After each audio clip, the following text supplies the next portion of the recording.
ये कहानी एक गरीब कुम्हार की बेटी मरियम की है, जो अपने हुनर के लिए पूरे गांव में मशहूर थी। वह बड़े ही खूबसूरत मिट्टी के बर्तन बनाया करती थी, लेकिन एक दिन उसकी मेहनत मिट्टी में मिल गई, जब एक घुड़सवार नौजवान, जो किसी शहजादे की तरह सफेद लिबास में था, उसके सारे बर्तन तोड़कर चला गया। मरियम के लिए यह सदमे से कम नहीं था, मगर उसने हिम्मत नहीं हारी। उसने उस नौजवान से अपने नुकसान की भरपाई के लिए उसकी अंगूठी मांग ली। वह नौजवान पहले हंसा, मगर फिर उसने मरियम की आंखों में छलकते आंसुओं को देखा और अपनी कीमती अंगूठी उसे दे दी। मरियम के लिए वह अंगूठी किसी इनाम से कम नहीं थी, मगर जब वह घर पहुंची तो उसे एहसास हुआ कि वह अंगूठी कहीं गिर गई है। उसे लगा कि उसकी किस्मत ही खराब है, लेकिन रात में उसका छोटा भाई समीर उसके लिए वह अंगूठी लेकर आया, जिसे पाकर मरियम की खुशी का ठिकाना नहीं रहा। मरियम के घर की हालत अच्छी नहीं थी। उसके अब्बा मिट्टी के बर्तन बनाया करते थे, मगर बीमारी की वजह से अब ये काम नहीं कर सकते थे। ऐसे में घर चलाने की जिम्मेदारी मरियम पर आ गई। उसने बर्तन बनाने का हुनर सीख लिया और अपनी मेहनत से पूरे गांव में अपनी पहचान बना ली। एक दिन गांव के एक अमीर आदमी के बेटे जाहिद ने मरियम के हुनर को देखा और उसे यकीन दिलाया कि उसकी बनाई हुई चीजें शहर के मेले में खूब बिकेंगी। यह सुनकर मरियम के दिल में उम्मीद की एक किरण जगी। उसने नए जोश के साथ और भी अच्छे बर्तन बनाए, मगर तभी उसकी मुलाकात फिर से उसी घुड़सवार नौजवान से हुई। इस बार वह आया तो था मरियम का नुकसान भरने, मगर मरियम के मन में उसके लिए कई सवाल थे। वह नौजवान अब मरियम के आसपास नजर आने लगा था। पहले जहां उसने उसका नुकसान किया था, अब वह उसके हाथों में पैसे रखकर चला जाता। मरियम के दिल में सवाल उठने लगे, कौन था वह, क्यों बार बार उसके सामने आ जाता था। मरियम मेहनत करने में यकीन रखती थी। उस दिन उसने अपने हाथों से बनाए बर्तनों को बेचने के लिए दूसरे गांव जाने का फैसला किया। वह सुबह ही निकल पड़ी और पूरा दिन गांव के चक्कर लगाती रही। एक एक घर जाकर वह लोगों से कहती, खाला यह बर्तन ले लो, चाचा यह गिलास देखो, मिट्टी का बना है, मैंने खुद अपने हाथों से तैयार किया है। लेकिन किसी ने भी उससे एक बर्तन तक नहीं खरीदा। उसकी मायूसी अब इंतहा को छू रही थी। शाम होते होते वह थककर चूर हो गई थी और मायूसी से उसकी आंखें भर आई। क्या फायदा इतनी मेहनत करने का, यह सोचकर उसकी आंखों में आंसू छलक आए। अब अंधेरा धीरे धीरे फैलने लगा था और उसे अकेले अपने गांव लौटने का डर भी सता रहा था। तभी अचानक घोड़े की टाप की आवाज उसके कानों में पड़ी। उसने जैसे ही पीछे मुड़कर देखा तो उसके पैरों तले से जमीन खिसक गई। वही अनजान नौजवान सफेद लिबास पहने धूल उड़ाता हुआ घोड़े पर सवार रहा था। मरियम के चेहरे पर डर के भाव आ गए। नौजवान घोड़े को उसकी तरफ बढ़ाकर रुका और बोला, आज तुम्हारे चेहरे पर बहुत मायूसी है। मरियम ने कोई जवाब नहीं दिया। वह उसकी बातों पर यकीन नहीं करना चाहती थी, लेकिन फिर वह कहने लगा, देखो यहाँ से थोड़ी दूर एक बस्ती है जहाँ लोग मिट्टी के बर्तन लेने के लिए तरस रहे हैं। अगर तुम वहां जाओगी तो तुम्हारे सारे बर्तन हाथों हाथ बिक जाएंगे। मरियम को उसकी बात पर शक हुआ। यह कौन है, क्यों मेरी इतनी मदद करना चाहता है, लेकिन हालात ने उसे सोचने का मौका नहीं दिया। नौजवान ने घोड़े से उतरकर उसकी तरफ हाथ बढ़ाया और कहा, आओ मैं तुम्हें वहां तक छोड़ देता हूँ।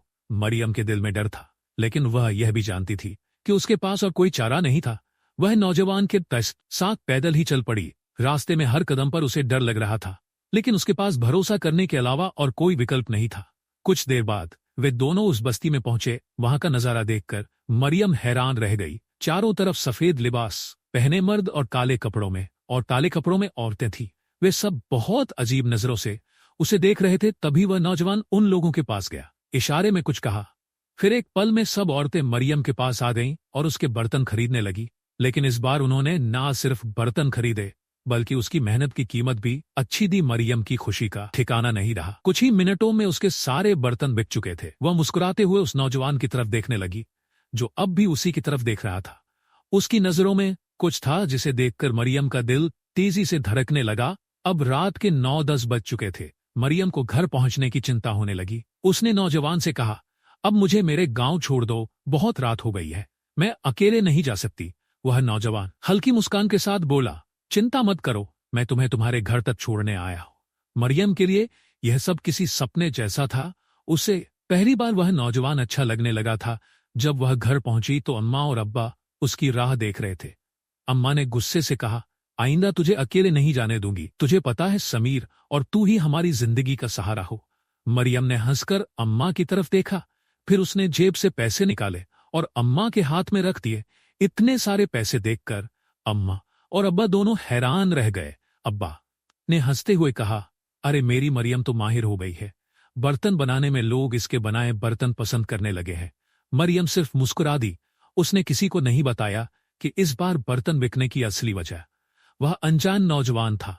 अगले दिन वह फिर बर्तन बनाने में लग गई। अब उसे अपने काम में और भी मेहनत करनी थी, क्योंकि फेस्टिवल करीब आ रहा था। जाहिद भाई ने उसे बताया था कि यूनिवर्सिटी में होने वाले फेस्टिवल में उसके बनाए बर्तन रखे जाएंगे।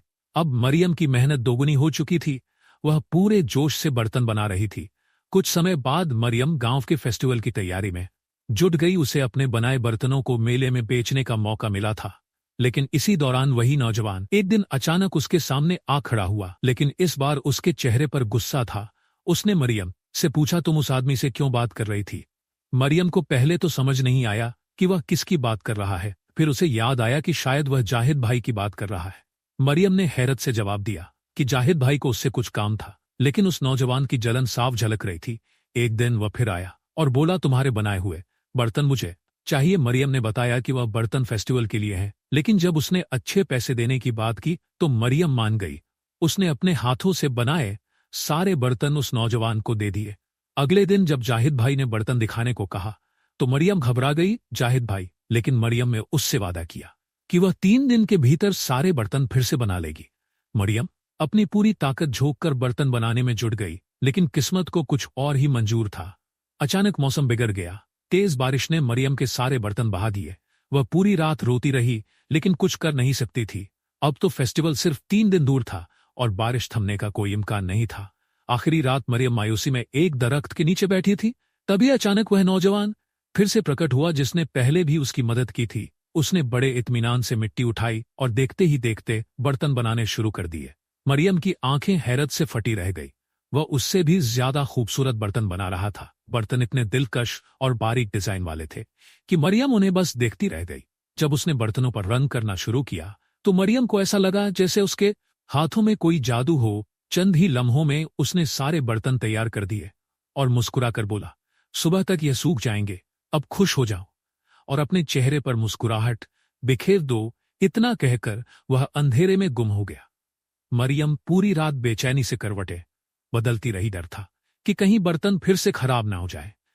लेकिन सुबह जब वह बर्तनों के पास पहुंची तो वे बिल्कुल सूखे हुए थे और उनकी चमक पहले से भी ज्यादा थी। जाहिद भाई जब फेस्टिवल से लौटे तो उनके हाथ में एक मेडल था।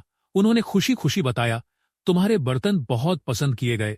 बड़े बड़े लोग आए थे और उन्होंने खूब तारीफ की। सारे बर्तन हाथों हाथ बिक गए। मरियम खुशी से फूली नहीं समा रही थी, लेकिन अब उसे उस अजनबी का शुक्रिया अदा करना था जिसने उसकी इतनी मदद की थी। वह उसी जगह पहुंची जहां वह नौजवान अक्सर मिलता था, लेकिन वह वहां नहीं था। मरियम ने कई दिन इंतजार किया, लेकिन वह फिर नहीं आया। अब मरियम के बनाए बर्तन पूरे गांव में मशहूर हो गए थे। उसने और भी खूबसूरत बर्तन बनाए और उन्हें बेचने के लिए उसी बस्ती की तरफ चल पड़ी जहां उस नौजवान ने पहली बार उसके बर्तन बिकवाए थे। लेकिन इस बार वह रास्ता भूल गई। तभी उसने देखा कि एक बूढ़ा आदमी एक दरख्त के नीचे बैठा हुआ था। मरियम ने उससे पूछा, बाबा मुझे उस बस्ती का रास्ता बता सकते हैं जो जंगल के उस पार है? बूढ़ा चौंका और बोला, तू वहां क्यों जाना चाहती है? वह हमारी बस्ती है जहां किसी बाहरी को जाने की इजाजत नहीं। मरियम ने उसे अपने बर्तनों के बारे में बताया और कहा कि पहले भी उसने वहां बर्तन बेचे थे। बूढ़े ने उसके बर्तन उठाकर देखे और मुस्कुराकर बोला, वाकई ये बर्तन बहुत खूबसूरत है। हमें इनकी जरूरत पड़ती है क्योंकि हम रात भर पकवान बनाते हैं। लेकिन मुझे इस बात पर हैरत है कि तुम्हें वहां का रास्ता किसने दिखाया? मरियम मुस्कुराई और जवाब दिया, एक नौजवान ने जो घोड़े पर सवार होकर आता है, सिर्फ हमारे गांव आता है। यह अक्सर हमारे का बुदबुदाते हुए कहने लगा, सरदार तो ऐसे ही हर गांव में घूमता फिरता है, लेकिन मैं नहीं जानता था कि वह तुम्हें इस बस्ती का रास्ता बता देगा। मरियम उसकी बातें ठीक से समझ नहीं पाई, लेकिन उसे वहां पहुंचने की जल्दी थी। बूढ़ा उसे अपने साथ ले गया। रास्ता लंबा था, शाम होने लगी थी, लेकिन जैसे ही वे बस्ती में पहुंचे वहां की औरतें उसके बर्तनों को देखकर दंग रह गई। वे एक एक कर उससे बर्तन खरीदने लगी जैसे उन्हें इनका बेसब्री से इंतजार हो। लेकिन मरियम के मन में एक ही सवाल था, वह जिस शख्स से मिलने आई थी वह कहीं नजर नहीं आ रहा था। मरियम ने पास खड़ी एक औरत से पूछा, वह नौजवान कहाँ है जो मुझे यहां लेकर आया था? मैं उससे मिलने आई हूं। औरत मुस्कुराई और बोली, आज तो सरदार किसी दूसरे गांव गया है। दरअसल वह एक खास अमल कर रहे हैं, इसलिए मुख्तलिफ जगहों पर जाते रहते हैं। लेकिन तुम्हें उनसे क्या काम है? मरियम ये सुनकर हैरान थी। सरदार वह सोच में पड़ गई। तभी दूर से घोड़े की टाप की आवाज आई, धूल उड़ने लगी और जैसे ही मरियम ने पलटकर देखा उसका चेहरा खुशी से चमक उठा। वह वही नौजवान था वह मरियम को देखकर ठिठक गया। उसने इशारा किया और वहां खड़ी सारी औरतें और बच्चे दूर चले गए। अब वहां सिर्फ मरियम और वह नौजवान थे। मरियम ने मुस्कुराते हुए कहा, जो आपने बर्तन बनाए थे उनकी वजह से मुझे बहुत बड़ा इनाम मिला। मैं आपका शुक्रिया अदा करने आई हूं। नौजवान ने हल्की मुस्कान के साथ जवाब दिया, मैं इससे भी बड़े बड़े काम कर सकता हूं, लेकिन तुम्हारे पास मेरी एक चीज है, इसीलिए मैं बार बार तुम्हारे पास आने पर मजबूर हूं। मरियम चौंक गई। मेरे पास आपकी चीज? कौन सी चीज? वह अंगूठी जो तुम्हारे पास है, उसने जवाब दिया। मरियम घबरा गई। मुझे माफ कर दीजिए, मैंने अनजाने में वह अंगूठी रख ली, लेकिन मैं आपको वह वापस कर दूंगी। वह मुस्कुराया और बोला, ठीक है, लेकिन जब भी तुम्हें मेरी जरूरत होगी मैं तुम्हारी मदद के लिए आऊंगा। मरियम यह सुनकर खुश हो गई। उस दिन भी उसके सारे बर्तन बिक गए। नौजवान उसे घर तक छोड़ने के लिए चल पड़ा, लेकिन रास्ते में एक बूढ़ा नजर आया। नौजवान ने उसे देखा और अचानक रुक गया। फिर वह मरियम की तरफ मुड़ा और कहा, आगे का रास्ता तुम्हें मालूम होगा, अब मैं जा रहा हूं। मरियम ने देखा कि वह नौजवान एक पल में उसकी नजरों से ओझल हो गया। सच सामने आया। जैसे ही मरियम बूढ़े के करीब से गुजरी, उसने अचानक उसे रोक लिया और कहा, तुम्हारे सारे बर्तन बिक गए, इसकी मुझे बहुत खुशी है, लेकिन तुम नादानी मत करो, उस बस्ती में बार बार मत जाओ। क्यों बाबा? वह बस्ती तो बस एक आम जगह है जहां लोग रहते हैं। बूढ़े ने गहरी सांस ली और कहा, नहीं लड़की, वह कहा आम बस्ती नहीं है, वह जिन्नात की बस्ती है, और जिससे तुम मिल रही हो वह कोई इंसान नहीं, जिन्नातों का सरदार है। मरियम के पैरों तले से जमीन खिसक गई। नहीं, यह सच नहीं हो सकता, वह इंसान है, जिन्न नहीं, उसने कहा। बूढ़ा मुस्कुराया। अगर यकीन नहीं आता तो देखो। यह कहकर वह अचानक गायब हो गया। मरियम पागलों की तरह इधर उधर देखने लगी। वह अब भी यकीन नहीं कर पा रही थी कि जो बूढ़ा कुछ ही सेकंड पहले उसके सामने था वह अचानक हवा में गुम हो गया था। बूढ़े की आवाज फिर आई, उस जन्नात की एक कीमती चीज तुम्हारे पास है, इसलिए वह तुम्हारे पास बार बार आता है, वो तुम्हें छोड़ने वाला नहीं। ये सुनकर मरियम घबरा गई और गांव की ओर भागी। जब वो घर पहुंची तो रात के 11 बज चुके थे। अम्मा ने घबरा कर पूछा, मरियम तेरा चेहरा क्यों उतरा हुआ है, क्या हुआ? मरियम ने कुछ नहीं बताया, बस उसने जिन्नातों की बस्ती से कमाए सारे पैसे अम्मा के हवाले कर दिए और खुद डर के मारे अपने कमरे में चली गई। अंगूठी का राज। मरियम को अचानक बूढ़े की बात याद आई, तेरे पास उसकी चीज है, इसीलिए वह तुझे छोड़ेगा नहीं। वह घबरा गई और संदूक खोला, लेकिन अंदर अंगूठी नहीं थी।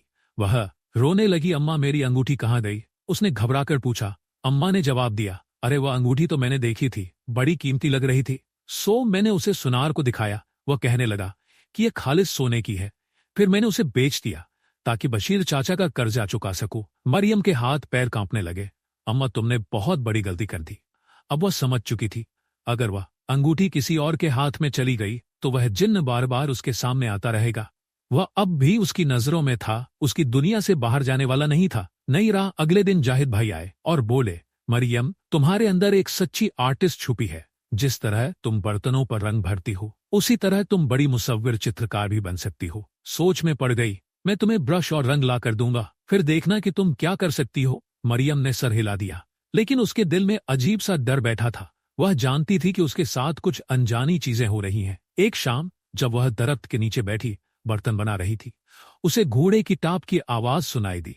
उसका दिल तेजी से धड़कने लगा। सामने वही सफेद लिबास में लिपटा जिन्न खड़ा था जिसने पहली बार मरियम की मदद की थी, लेकिन इस बार उसकी तीसरी उंगली में वही अंगूठी थी जो उसकी मां ने बेच दी थी। यह अंगूठी तुम्हारे पास कैसे आई? मरियम ने कांपती आवाज में पूछा।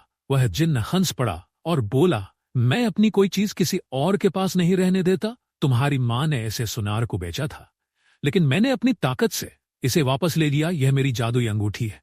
मरियम के बदन में सिहरन दौड़ गई। फिर जिन्न ने अपनी हकीकत बयां की। उसने कहा कि पहली बार जब उसने मरियम को रोते हुए देखा था तो उसके आंसुओं से उसे इश्क हो गया था। तुम्हारे आंसुओं में कुछ था जो मुझे अपनी ओर खींचता रहा। मैं इंसान नहीं, जिन्नात हूं।